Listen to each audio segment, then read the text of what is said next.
قريب. السلام علیکم ورحمۃ اللہ وبرکاتہ. الحمد للہ رب العالمین والصلاة والسلام علی سید المرسلین وعلی آلہ وصحبہ اجمعین. اما بعد. معزز سامعین و خواتین اسلام، آج کے اس مبارک مجلس میں جس موضوع پہ مجھے گفتگو کرنی ہے وہ موضوع بڑی اہمیت کا حامل ہے. اس کا پیغام کیا ہے جوہر شناس ذہن کے لیے؟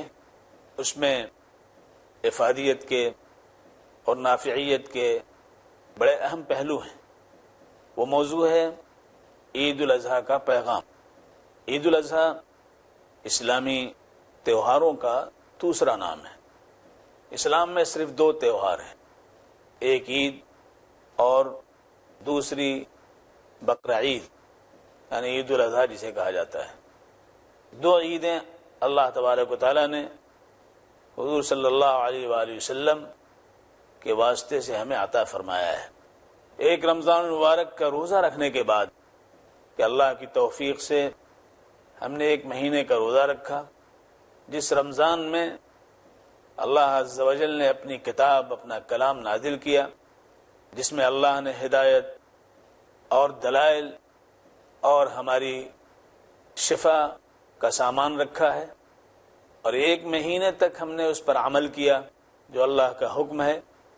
اس خوشی میں اللہ رب العزت نے ہمیں عید سے نوازا ہے.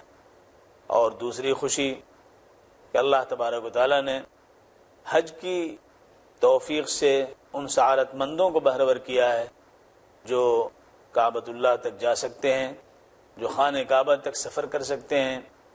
لہذا ان بندوں کی خوشی میں اللہ نے تمام مسلمانوں کو شامل کرتے ہوئے دوسری عید منانے کا موقع عطا فرمایا ہے. وَلِلَّهِ عَلَى النَّاسِ حِجُّ الْبَيْتِ مَنِ اسْتَطَاعَ إِلَيْهِ سَبِيلًا. اللہ کے لیے خانہ کعبہ کا حج کرنا، بیت اللہ جانا لازم ہے، ضروری ہے ان لوگوں کے اوپر جو وہاں پہنچنے کی استطاعت رکھتے ہوں. جو اس کو نہ مانے، نہ تسلیم کرے، تو اللہ کا وہ کیا بگاڑے گا؟ وہ تو سارے جہاں سے غنی ہے. وَمَنْ كَفَرَ فَإِنَّ اللَّهَ غَنِيٌّ عَنِ الْعَالَمِينَ. یہ عید، یہ خوشی کا موقع، یہ تہوار بڑا اہم ہے. یہ صرف اس لیے نہیں ہے کہ ہم گوشت بھون کر کے کھا لیں، ہم قورمہ تیار کر لیں، کڑھائی گوشت بنا لیں، ہم شامی کباب اور سیخ کباب کی دعوتیں اڑا لیں اور طرح طرح کے ڈشیں تیار کریں، خود بھی کھائیں، اپنے دوست احباب کو بھی کھلائیں اور اسی میں یہ وقت گزار دیں. نہیں، ایک تو خود یہ زمانہ عید الاضحیٰ کا یہ عشرہ بڑا مبارک ہے، قبولیت کا زمانہ ہے. اللہ تعالیٰ اپنے بندوں کی دعائیں قبول فرماتے ہیں. اور پھر یہ کہ حجاج اللہ کے گھر تک پہنچے ہوئے ہوتے ہیں، اللہ ان کی دعاؤں کے واسطے سے اپنے بندوں کی مغفرت کا موقع عطا فرماتا ہے. عید الاضحیٰ کا دن بڑا اہم ہے. عید الاضحیٰ 10ویں تاریخ کو دنیا کے ہر حصے میں، گوشے میں جہاں بھی مسلمان ہیں وہ قربانی کرتے ہیں. قربانی جانوروں کی جاتی ہے جو حقیقت میں یادگار ہے اس قربانی کی جسے حضرت ابراہیم علیہ نبینا علیہ الصلاۃ والسلام نے اللہ کے حضور میں اپنے لخت جگر حضرت اسماعیل علیہ نبینا علیہ الصلاۃ والسلام کی شکل میں پیش کرنے کی کوشش کی تھی. حضرت ابراہیم علیہ نبینا علیہ الصلاۃ والسلام کی اس عظیم قربانی کا فدیہ اللہ تبارک و تعالیٰ نے جنت سے میڈھے کو بھیج کر کے ادا کرایا. اگر یہی قربانی اسی شکل میں امت کے ہر فرد پہ واجب ہوتی، ضروری ہوتی، تو آج کوئی اپنے بیٹے کی قربانی کے لیے تیار نہ ہوتا. لیکن اللہ کا کرم ہے، اللہ کی نوازش ہے کہ اللہ تبارک و تعالیٰ نے اس عظیم قربانی کا فدیہ میڈھے کی شکل میں بھیج کر کے آج ہمارے لیے قربانی کو آسان کر دیا ہے. اور اجر اتنا رکھا اس پہ کہ جس جانور کو ہم قربانی کرتے ہیں اس جانور کے ایک ایک بال کے عوض میں اللہ تبارک و تعالی ہمیں ثواب عطا فرماتے ہیں. یہ قربانی، اس کے اندر بڑا پیغام ہے، اس کے اندر ایک میسج ہے کہ حضرت ابراہیم علیہ نبینا علیہ الصلوۃ والسلام کو جو امامت کبریٰ کا تاج پہنایا گیا، خلت کا مقام عطا کیا گیا، یہ اسی قربانی کے بدلے میں اللہ رب العزت نے عطا کیا ہے۔ آزمائشیں ہوئیں، ان آزمائشوں میں وہ وَإِذِ ابْتَلَىٰ إِبْرَاهِيمَ رَبُّهُ بِكَلِمَاتٍ فَأَتَمَّهُنَّ قَالَ إِنِّي جَاعِلُكَ لِلنَّاسِ إِمَامًا قَالَ وَمِن ذُرِّيَّتِي قَالَ لَا يَنَالُ عَهْدِ الظَّالِمِينَ۔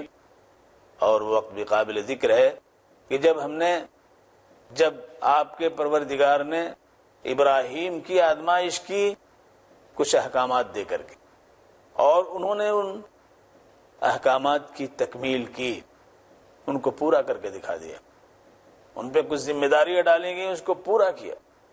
اور یہ ذمہ داریاں معمولی نہیں تھی، گھر بار کو چھوڑنا آسان نہیں ہوتا ہے، تخت و تاج کو چھوڑنا کتنا مشکل ہوتا ہے، لیکن حضرت ابراہیم علیہ نبینا علیہ الصلوۃ والسلام جو اپنے والد کے جانشین ہوتے، اور نمرود کے دربار میں جو ان کے والد کو مقام و مرتبہ حاصل تھا، وہ ایک فائنانس منسٹر کا مقام تھا، اور ساتھ ساتھ وہ دینی عہدے پر بھی فائز تھے۔ وہ نمرود کی سلطنت میں جو دینی حلقے میں سب سے اونچا مقام ہو سکتا ہے، وہ ان کے والد آزر کو حاصل تھا۔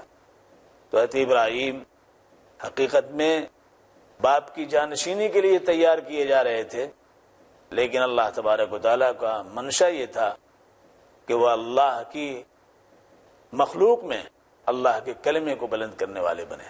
لہذا اشارہ ہوا اس حکومت کو چھوڑ دینے کا، تیار ہو گئے، شام گئے اور مصر گئے، مصر میں طرح طرح کی مشقتیں جھیلیں، بادشاہ نے ان کی اہلیہ حضرت سارہ کو اٹھوا لیا، اللہ کے حضور میں وہ گریہ وزاری کرتے رہے، اللہ نے اس کے چنگل سے ان کو محفوظ کیا، ان کی عصمت محفوظ رہی، اور بادشاہ اتنا متاثر ہوا کہ حضرت سارہ کے ساتھ اپنے حرم سے حضرت ہاجرہ کو ان کی خدمت کے لیے روانہ کیا۔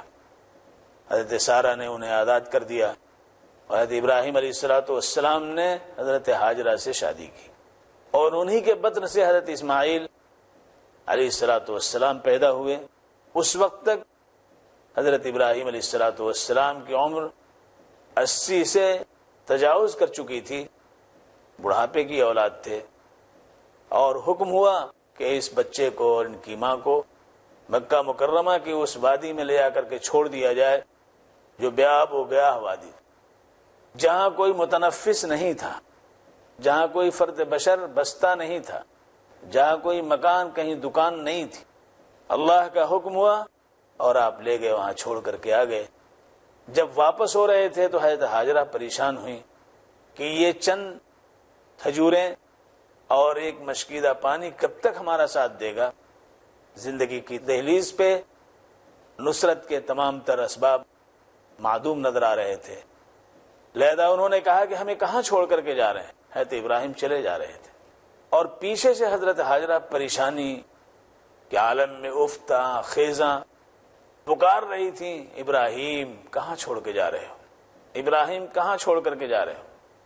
حضرت ابراہیم مڑ کے نہیں دیکھ رہے تھے، یہاں تک کہ ایک پہاڑی کے اوٹ میں پہنچ گئے، وہاں سے انہوں نے آواز دی۔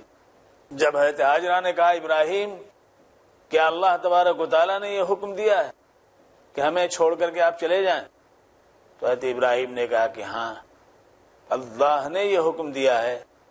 اس پر حضرت ہاجرہ رضی اللہ تعالی عنہا نے جو بات کہی وہ ہم مسلمانوں کے لیے، مرد اور عورتوں کے لیے ایک عنوان ہے ایمانی استقامت کا، ایمانی رسوخ کا، یقین کی بلندیوں کا، اور نتائج کی تحصیل میں سب سے عظیم محرک کا، کہ انہوں نے کہا تب تو اللہ ہمیں ضائع نہیں فرمائے گا، تب تو اللہ ہمیں ضائع نہیں فرمائے گا۔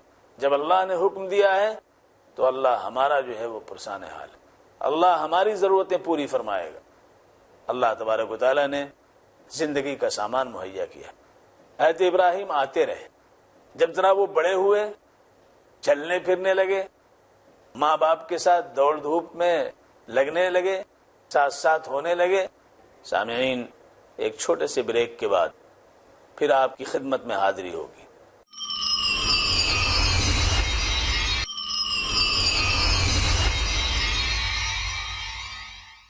معزز سامعین، حضرت ابراہیم علیہ نبینا علیہ الصلوۃ والسلام اپنی بیوی حضرت ہاجرہ اور لخت جگر حضرت اسماعیل کو چھوڑ کر جب جا رہے تھے اور پیچھے سے حضرت ہاجرہ پریشانی کے عالم میں افتاں خیزاں پکار رہی تھیں، ابراہیم کہاں چھوڑ کے جا رہے ہو، ابراہیم کہاں چھوڑ کر کے جا رہے ہو۔ حضرت ابراہیم مڑ کے نہیں دیکھ رہے تھے، یہاں تک کہ ایک پہاڑی کے اوٹ میں پہنچ گئے، وہاں سے انہوں نے آواز دی۔ جب حضرت ہاجرہ نے کہا ابراہیم کیا اللہ تبارک و تعالیٰ نے یہ حکم دیا ہے کہ ہمیں چھوڑ کر کے آپ چلے جائیں؟ تو حضرت ابراہیم نے کہا کہ ہاں، اللہ نے یہ حکم دیا ہے۔ اس پر حضرت ہاجرہ رضی اللہ تعالی عنہ نے جو بات کہی وہ ہم مسلمانوں کے لیے، مرد اور عورتوں کے لیے ایک عنوان ہے ایمانی استقامت کا، ایمانی رسوخ کا، یقین کی بلندیوں کا اور نتائج کی تحصیل میں سب سے عظیم محرک کا، کہ انہوں نے کہا تب تو اللہ ہمیں ضائع نہیں فرمائے گا، تب تو اللہ ہمیں ضائع نہیں فرمائے گا۔ جب اللہ نے حکم دیا ہے تو اللہ ہمارا جو ہے وہ پرسان حال ہے، اللہ ہماری ضرورتیں پوری فرمائے گا۔ اللہ تبارک و تعالیٰ نے زندگی کا سامان مہیا کیا۔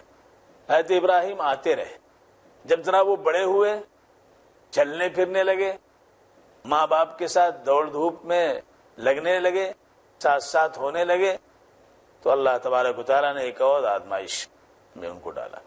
فلما بلغ معه السعي قال يا بني إني أرى في المنام أني أذبحك فانظر ماذا ترى قال يا أبت افعل ما تؤمر ستجدني إن شاء الله من الصابرين فلما أسلما وتله للجبين وناديناه أن يا إبراهيم قد صدقت الرؤيا إنا كذلك نجزي المحسنين إن هذا لهو البلاء المبين وفديناه بذبح عظيم وتركنا عليه في الآخرين سلام على إبراهيم كذلك نجزي المحسنين۔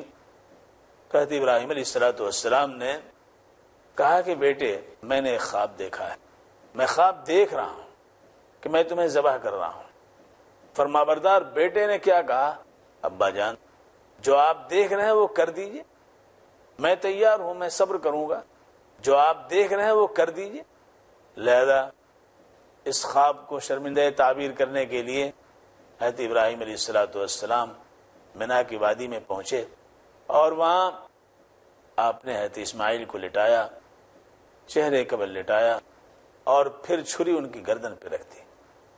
اللہ تبارک و تعالیٰ نے اس قربانی کو قبول فرما لیا۔ حضرت اسماعیل کی قربانی اللہ کو مقصود نہیں تھی، مقصود اس محبت کی قربانی تھی جو حضرت ابراہیم اور اللہ کے درمیان حضرت اسماعیل کی محبت کی شکل میں حائل تھی۔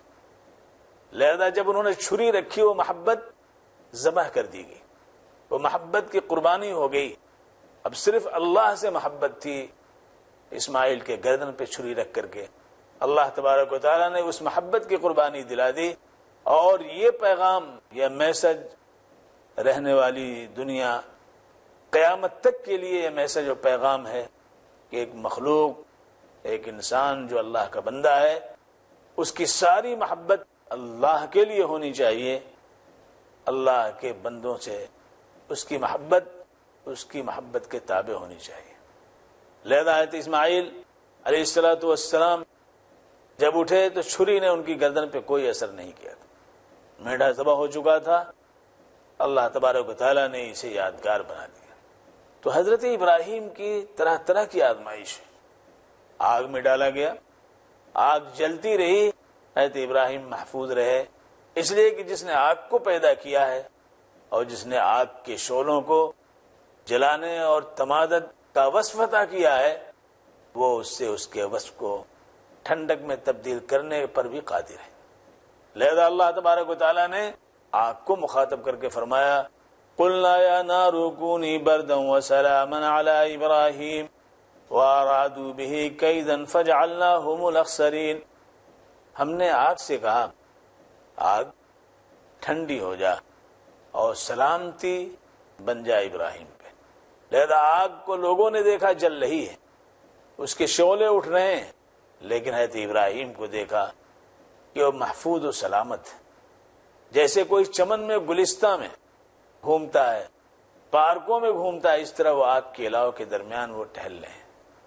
آج بھی ہو جو براہیم سا ایما پیدا، آج بھی ہو جو براہیم سا ایما پیدا، آگ کر سکتی ہے انداز گلستہ پیدا۔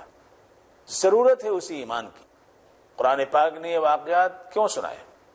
اللہ کے رسول صلی اللہ علیہ وسلم نے قربانی کے ذریعے اس یادگار کو ہر سال اپنے عمل کے ذریعے تازہ کیا، اس پر اجر و ثواب کی بات فرمائی۔ یہ کیوں اللہ کے رسول نے کیا؟ یہ اس لیے تاکہ یہ امت زمانے کے کسی بھی ادوار میں، کسی بھی ماحول میں، خواہ اس کے حق میں ہو یا اس کے خلاف ہو، ماحول برہم کیوں نہ ہو، زمانہ شعلہ بار کیوں نہ ہو، ایک مومن ایمان کے ساتھ، پختہ عقیدے کے ساتھ اللہ کی نصرت کا امیدوار رہتا ہے، قربانی دینے کے لیے تیار رہتا ہے، قربانی سے وہ گھبراتا نہیں ہے، اور جس قدر وہ قربانی دینے پر آمادہ ہوتا ہے اللہ تبارک و تعالیٰ اسے اسی قدر بلندی عطا فرماتے ہیں۔ لہذا عید الاضحیٰ ہر سال ہمارے درمیان آتا ہے، عید الاضحیٰ کی تاریخ آتی ہے، عید الاضحیٰ کی قربانیاں آتی ہیں، عید الاضحیٰ میں ہم دوگانہ پڑھ کر اللہ رب العزت کا شکر ادا کرتے ہیں کہ وہ مالک اس نے ہمیں ایمان سے نوازا ہے، تو اے مالک تو اگر ہم سے قربانی لے تو قربانی پر استقامت بھی ہمیں عطا فرما، جس طرح حضرت ابراہیم علیہ نبینا علیہ الصلوۃ والسلام کو تو نے قربانی پر استقامت عطا فرمائی۔ حضور اکرم احمد مصطفیٰ محمد مصطفیٰ صلی اللہ علیہ وسلم نے کتنی قربانی دی، سوچئے تو ذرا۔ یہ دین قربانیوں کا نام ہے، یہ اسلام قربانیوں کے جلوہ میں یہ پنپتا ہے۔ اسلام برگبار لاتا ہے انسانی خون اس قربانی کے ذریعے جو ظلم و زیادتی و تمرد و سرکشی کے نتیجے میں بہتا ہے، تو اللہ تبارک و تعالیٰ اسلام کی آبیاری فرماتے ہیں۔ لہذا ایک مومن کو ہر حال میں صبر و شکیبائی، استقامت اور عزم و حوصلے کے وصف کے ساتھ زندگی گزارنے کے لیے تیار رہنا چاہیے۔ یہی اس کا ایمان اور یہی اس کا مقام بھی ہے۔ لہذا عید الاضحیٰ ہمارے درمیان ہمیں استقامت کی بلندیوں پر قائم رکھنے، ہمیں قربانیوں کے لیے تیار رکھنے اور اس کے لیے تیاری کرنے کا جذبہ انجیکٹ کرتا ہے، داخل کرتا ہے، ہمیں آمادہ کرتا ہے کہ دین کے لیے چھوٹی بڑی قربانیاں جو ہوں وہ تمہیں کرنا ہے، جو کرے گا وہی کامیاب ہوگا۔ اللہ کے رسول صلی اللہ علیہ وسلم شیب ابی طالب میں 3 سال محصور رہے۔ کیسی قربانی تھی؟ شہر سے کوئی چیز خرید نہیں سکتے تھے، بازار سے کوئی چیز لے نہیں سکتے تھے، شادی بیاہ رشتے ناطے سب ٹوٹ چکے تھے، باہم ایک دوسرے کی دعوتیں ختم ہو چکی تھی، پابندیاں ہی پابندیاں تھیں، سلاسل ہی سلاسل تھے، زنجیریں ہی زنجیریں تھیں، رکاوٹ ہی رکاوٹ تھی، لیکن اللہ پر یقین تھا۔ لہذا آخر وقت میں 3 سال ہو چکے ہیں، ایسے وقت میں جب کچھ نوجوان تیار ہوئے، ابو جہل کے پاس گئے اور ابو جہل سے انہوں نے کہا کہ یہ ہمارے ہی لوگ ہیں، کب تک اس طرح سے وہ بائیکاٹ کے، قید و بند کے، ظالمانہ رویے سے پریشان اور اس المناک دور سے گزرتے رہیں گے، ہم اس کو برداشت نہیں کر سکتے۔ تو ابو جہل نے کہا تھا کہ دیکھو سب نے مل کر کے جو معاہدہ کیا ہے اس کی کاپی خانہ کعبہ میں موجود ہے۔ جب اس کی کاپی نکالی گئی، دیکھی گئی، تو اس میں سوائے اللہ کے نام کی کوئی چیز موجود نہیں تھی، دیمک نے سب چاٹ لیا تھا۔ ان نوجوانوں کو حوصلہ ہوا اور شیب ابی طالب میں وہ نوجوان گئے اور حضور صلی اللہ علیہ وسلم سے رات بھر گفتگو کرتے رہے کہ کچھ نرم پڑ جائیں آپ اور کچھ ہم نرم پڑیں اور معاملہ ہو جائے۔ ودوا لو تدہنوا فیدہنون، یہ وہ چاہ رہے تھے۔ اللہ کے رسول صلی اللہ علیہ وسلم سے آخر میں ان کے سربراہ ہشام نے کہا کہ دیکھیے ایک بات ہے آخری طور پہ جو میں آپ سے عرض کرنا چاہتا ہوں، وہ کیا ہے کہ آپ میرے سامنے اپنی انگلی سے یوں اشارہ کر دیں، یوں گھمائیں اپنی انگلیوں کو، میں اس کی یہ تعبیر و تشریح کروں گا کہ آپ کے درمیان ہمارے درمیان کوئی دوری نہیں ہے، جس کو ہم فالو کرتے ہیں اس کے لیے بھی راضی ہیں، ہم جس طرح اپنے بتوں کا طواف کرتے ہیں یہ بھی کرتے ہیں، اس اشارے کی تعبیر و تشریح ہم یہ کریں گے۔ اللہ کے رسول صلی اللہ علیہ وسلم نے اس کو قبول نہیں فرمایا، اتنا بھی قبول نہیں فرمایا، تو دین کے لیے اللہ کے رسول صلی اللہ علیہ وسلم قربانی دیتے رہے، دین کو فروغ ہوتا رہا۔ آج امت سے اس قربانی کا مطالبہ ہے، اور عید الاضحیٰ کا یہی پیغام ہے جو قربانیوں کے آئینے میں ہمارے لیے کامیابی، ہمارے وجود اور ہمارے شناخت کو قائم رکھنے میں سب سے زیادہ محرک اور اللہ کی طرف سے ایک بڑی نعمت ہے۔ اللہ ہم سب کو نوازے، اس پہ عمل کی توفیق عطا فرمائے۔ وآخر دعوانا الحمد للہ رب العالمین۔